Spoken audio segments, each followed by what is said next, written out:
Oh, it's the best thing in the world. It's like being back in the locker room, Ross. It's the most fun. You're tuned in to the Ross Tucker Football Podcast, guiding your gridiron journey, none other than your host, former NFL lineman, Ross Tucker. Oh, yeah, it is.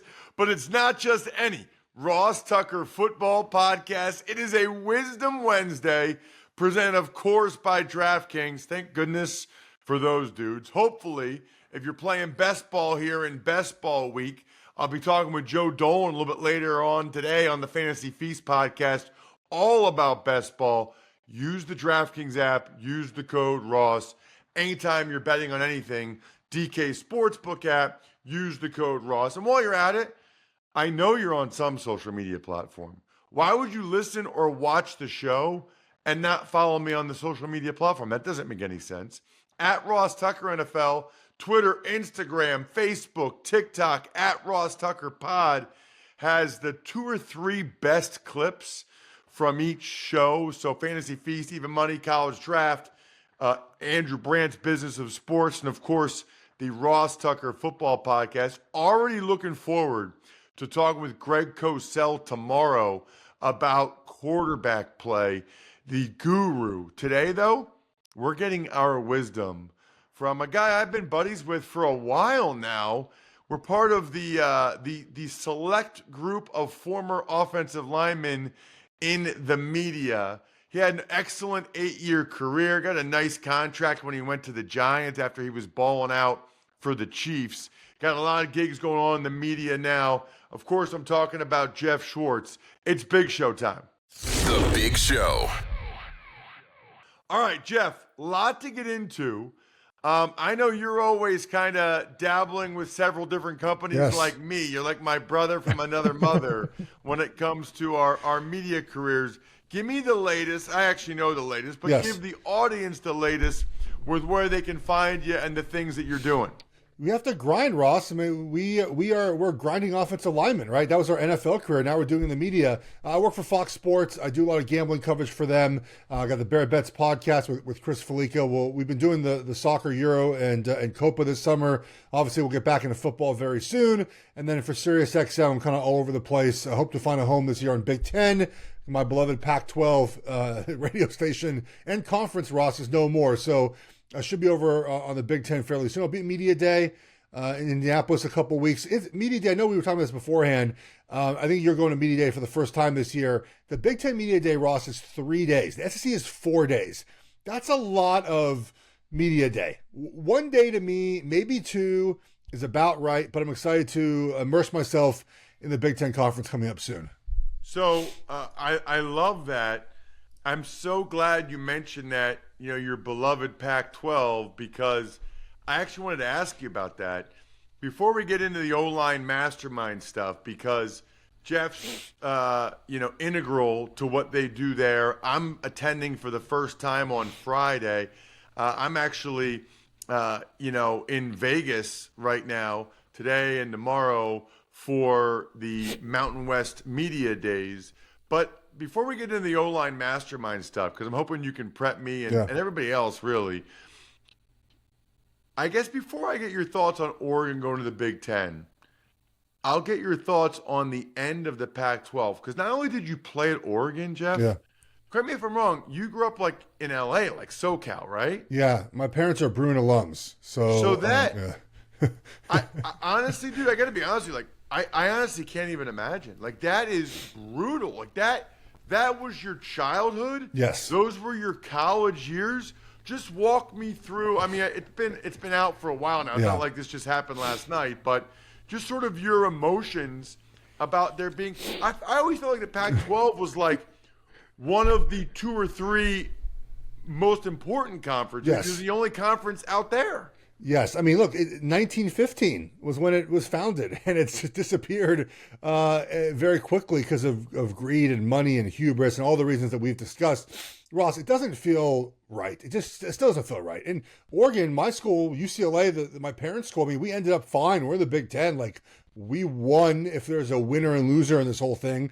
But I think the loser is all of us, right? I mean, the Pac-12 conference, while not winning a lot of football championships recently or basketball championships, is a conference that we all love to watch, especially at night, right, Ross? That was the Pac after dark games, but just, and the conference in football specifically had gotten much better. Last year was our best year I think we had as an entire conference in general. Washington was good. Oregon was good. Obviously, Arizona won 10 games. I mean, it just was a better year for us. And then it just collapsed all down. I think the hardest part for me is, when you know a conference as well as I do, when you grew up in the conference, you have that scar tissue of knowing the opponents and knowing exactly what to expect when you go to a certain place, good and bad. So like I knew when Oregon played Stanford, it was going to be a tough game no matter where you played. Home and away, they were that team, right, Ross? As a Bruin fan, as a kid, I always knew when the Bruins were like a ranked team playing an unranked team, watch out. Like they just always played down to their opponents. Now I have to learn all that again in the Big Ten. It takes years to learn this, Ross. It doesn't just happen on the fly, right? So you have to relearn all the teams you're playing against, the rivalries, what matters to that fan base, what doesn't matter to that fan base, how tough it is to play in certain places. So you have to basically redo your entire fandom. And it's all accepted. It has to happen because that's part of life. You have to adapt and evolve, but it didn't have to be this way either. And so that's, I think, the most frustrating part, right? It was many years in the making. It wasn't just one thing or the other, but the Pac-12, man, as the kids say, they fumbled the bag. They fumbled the bag. They had it and they fumbled it, Ross. Yeah, I mean, I got to be honest with you. I don't follow it that closely to know. I know there was a couple different commissioners and whatever. I guess what I've never understood is they have big TV markets. They have like windows that are only them. I'm fascinated, Geoff, to be honest with you, that like the Big 12 and the ACC survived, but the Pac-12 didn't. I guess in my mind, I understand SEC and Big Ten. I get that. I guess I would have thought that like the Pac-12 was like third probably in terms of like markets and success of the programs. That's probably the part that surprised me the most. Well, we were, I think, for a time being, and then we got overconfident, right? So look, the Pac-12 network deal happened in, I think it was 2011. And at that time, if you recall, they tried to get Texas and Oklahoma into the Pac-12 or in the Pac-10 at that time. They tried to expand those two schools, Oklahoma State, Colorado, Utah. They tried to go to 16 schools. So we were like ahead of this trend, and it got nixed for the most part because Texas got the Longhorn Network, and the Pac-12 refused to basically include the Longhorn Network in the Pac-12 TV network deal. If they would have said, okay, fine, man, like, great, have your network, we would have had 16 teams immediately and would have been ahead of this charge. And then, of course, the Pac-12 never getting on DirecTV was a huge downfall of sort of the network, right? Just no one could watch the network. And then they did try to expand when the Big 12 started breaking apart with Texas and Oklahoma leaving. They tried to get a couple teams in the Pac-12, and oddly enough, and maybe this is the timing was questionable, I think, but USC said no. Whether USC was negotiating with the Big Ten already, I don't know. But the Pac-12 tried to do certain things to help itself. It tried to do things that hurt itself, in my opinion. And we end up with where when you see on and USC left, Ross, it's hard to recover from there, right? I mean, and then two, the Big 12 was smart. They jumped the Pac-12 in getting their TV deal ahead of them. And then essentially the networks were like, we don't want to pay you guys anymore. We don't want to pay you what you were paid or what you think you're going to get paid because we have all this inventory filled up. We don't have time slots for you guys. And so then the network, then the team sort of just said, okay, well, the Big Ten offers us, we're going. The Big 12 offers us, we're going. Cal and Stanford roster in the ACC. Cal has to travel 24,000 miles this year to play football games. Like it's the silliest thing of all time. And again, I mean, it didn't have to happen, but there's many reasons why. Again, the Pac-12 presidents, their focus, Ross, is not about sports, right? A lot of the focus of the presidents at these universities is about academics first, which is fine. Not a bad or good thing. But when you have presidents that are not solely focused on how good is our sports brand, why are we not on this television network? Why are we not maximizing profits? They just, that's not what they are.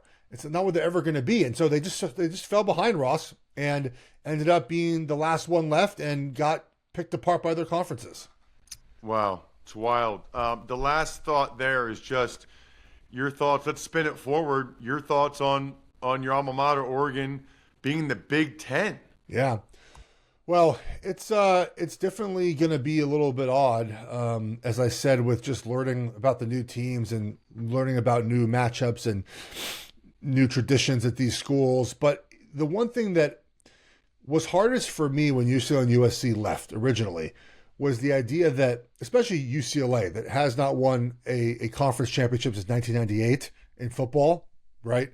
Basketball, obviously done better over the years, but not what they used to be in basketball, that they basically got saved going to the big conference. And Oregon, who has done everything in our power to become what we are, which is unprecedented in college football. There's no one that has been nothing. I mean, Oregon was nothing before about 1994, Ross, and then just became what they are now, that we weren't included in the big conference. And now we are, so there's a sense of relief, like, okay, we're saved, right? We're saved, we're in the big boy conference. Now we can just go recruit, just recruit our butts off to get the best team we can. And they're doing a good job with that. They were positioned very well to be ready for name, image, and likeness. They are handling it in the best way possible. And we just have a good team. Our roster is really good. We have a young coach who everyone loves, who I've gotten to know. He's great. He's not going anywhere. He can coach his ass off, Ross. A really good coach. And it just takes time, right? It's his third year coaching ever. Third year as a head coach ever. I think we forget that sometimes, that he's 38, Ross. It takes time to learn how to coach and learn how to be most efficient and learn how to get your team in the right direction in certain situations. So he's 22-5 though. I mean, I like the direction our program is going. Obviously, we got Ohio State this year in the regular season, which will be a great game, October 12th. I'm just excited to that we're in one of the top two conferences. I'm always excited to drink Labatt Blue Light with my friends and family, living life to the power of we. Always enjoy responsibly. It's delicious beer, Labatt USA, Buffalo, New York. All right, Geoff, let's transition to O-Line Masterminds.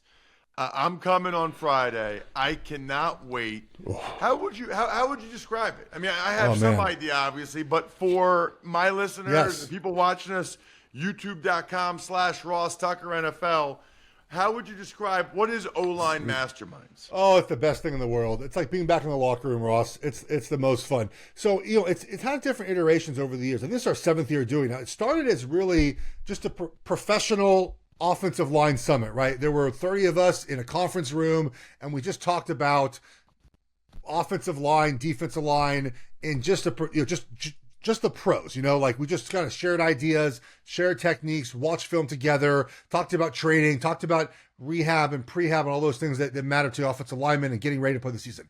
And now, Ross, it's more evolved. I think this is a really good evolution to college and high school players being there, and more about teaching the younger generation about techniques that we use in the NFL, but also just how to watch film, right? How to take good notes, how to just deal with the mental part of playing football, how to talk to coaches, how to deal with, if you're a young player, agents and just the idea of being drafted, how to combine train. And so it's turned from really being about pros to being about all the offensive linemen. We have high school coaches there. We've got college coaches there. We've got high school players. We've got college players. And then what Duke has done a great job of, Duke Manyweather, who runs it with Lane Johnson, is getting the big dogs. Like we've had Willie Rofe there. We had Bruce Matthews there as well. We have Steve Hutchinson and Robbie Toback, and we had Schlereth there and Baldy there. I mean, I think we're getting more Hall of Famers this year. I don't want to speak for Duke, but there's going to be some other big dogs, I think, that he has gotten to show up. So I'm just it's like you're back in the locker room, man. Like the dinners we have for the old guys, that old guys is probably the wrong way to look at it, but old guys, we all just hang out afterwards and share stories and talk about the game. But it's about education, right? We have very similar NFL careers, right, Ross, where you're fighting for roster spots, you're starting, but you're also sort of a backup sometimes. And so being able to share the wisdom that I have, because there's a lot of players there that are in our spot, right? They're not going to be Steve Hutchinson, and they need to just hear from us about, not the struggle's the wrong word to put it, but just like, how did I survive, right? How did I make it 8 years, being a backup 1 year, starting the next year, being a backup again? So you get to hear all these perspectives from different players, ex-players, former players, current players. So it's just a lot of fun, man. It's a really good couple of days. It's funny too, Geoff, because it's like now there's Tight End U and there's the Von Miller D-Line Summit. But this was like the first one, right? Like you guys were the OGs to have this idea. Yeah, I think it actually went like Von Miller was 1 year ahead of us. I feel like what happened was Lane Johnson made a comment on one of the top 100 shows on NFL Network and said like, "Hey, we should have an offensive line summit like those defensive guys do." And again, like that's how it started. It became one of, and yeah, the tight end U one gets way more attention, but ours is cooler. We have offensive linemen in ours. Like, come on, it's a much better situation for us. Dude, you're gonna have like the most fun, man. Brandon Thorne has the film going, but it has turned less technical about like, here's the techniques that are on film. And one thing that's really great too, and you'll enjoy this, is there's breakout sessions. So he will have, like last year he had Steve Hutchinson and Damian Woody were doing like the guard breakout session, and there were 50 guys around them talking about techniques. You had, the Tobeck, and I think Jensen was there maybe doing the center one, tackle one. Like you just have these breakout sessions too, where you have coaches there just like taking notes, players taking notes. Like it's just one of those experiences where you get to hear from so many different people about the ways to play football. And the other part about it that's nice for a young player is hearing that there are different ways to go about it, right? Because sometimes we know that coaches will tell you, I want you to do this one thing, and that's the thing we're going to do. Well, that might not work for you. So it's good to hear that there are different ways to block people, because something that might work for me might not work for you, or vice versa. And hearing different players talk about different ways to block people, I think gives young players confidence in knowing that maybe there's a different way to do things if they're struggling. So wait a minute, can just anybody attend this? And how many people are there? I mean, it sounds like if high school kids can come out, like why would you not come? Well, I think there's 300 this year. Greg Cosell will be there, by the way. He last year was his first year. It's up to Duke, man. I just send people, people text me, I just send them to Duke, and Duke sends them an invite. I don't know, 300 people maybe we had last year. Will probably be about 300. Again, I think you have to have some relationship to him. Like you can't just be like a high school player and be like, hey man, I want to show up. I don't know. But if you ask him, I think he doesn't say no. I don't know. Media members are going to be there, like that are not former linemen too. I mean, just if you want to come, I think you get to go. I don't know, man. Greg Cosell loved it. I talked to him last year, and he loved it and learned a ton. For him, it's like continuing ed. Oh yeah, no, he had a great time. And dude, I'm telling you, the dinners for like the old, like for us with all the old guys, man, it's just like it's the most fun, man. It's like you're back in the locker room for 3 or 4 hours. Just What should I know? What should I bring? Anything? Just bring yourself. It's all you need, man. They'll have food and drink there. There's different break times for those things. It's at this Sports Academy. It's a super nice facility there in Frisco. And just bring yourself, man. It's gonna be fun. So much fun. What's your involvement? So I don't know sometimes. Duke and I are best friends. So I mean we've been friends for 20 years now. We played high school football together, by the way. That's how we oh, that's incredible. Yeah. What high school? Pacific Palisades in Los Angeles. Yeah. So he's 1 year older than me, but we played on the left side together when I was a junior and he was a senior. So my involvement just sort of varies. Like ambassador is one way to put it, I guess. Ambassador of the brand of OLine Masterminds. And then I talk every now and then at these seminars. It's always funny. He always asks me to talk like after the Hall of Fame panel gets done talking. It's always like the most fun. We're like these guys, these 7 like greats of the community are up on stage. They do like an hour panel. And then afterwards it's like, all right, Schwartz, you were injured a bunch and managed to make it through a career. Talk to everyone else about like how you survived in the NFL. It's always like a fun thing to do. But the thing that is so interesting about hearing these old guys talk, right? I'm sure you felt this way as a player, where there were emotions you had about your career that I don't think you thought the better players had about their career, because it looked so easy for those guys. A couple years ago, Willie Roaf was on stage and he was talking about when he got traded from New Orleans to Kansas City. And he teared up. He was emotional about how he felt like the Saints abandoned him, right? And I feel like for players that had been cut, like myself, many times, I felt that way too. Like, screw this team for cutting me.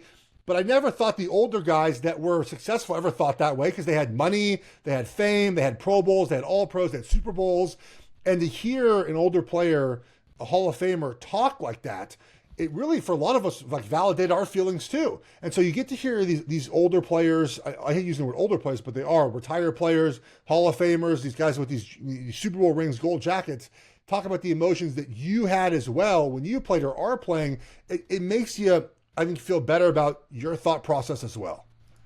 That's really interesting, because, it's funny, Geoff, and maybe for another day, I wish I would have had the confidence in the NFL that I had in high school or college. Even if I wasn't as good, I wish I would have thought I was. Yeah.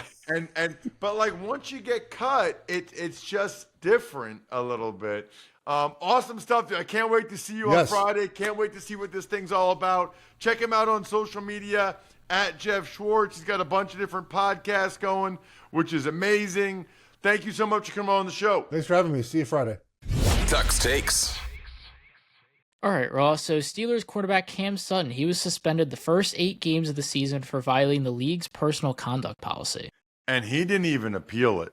So whatever he allegedly did, he's not really denying it. I guess I give him some credit for that.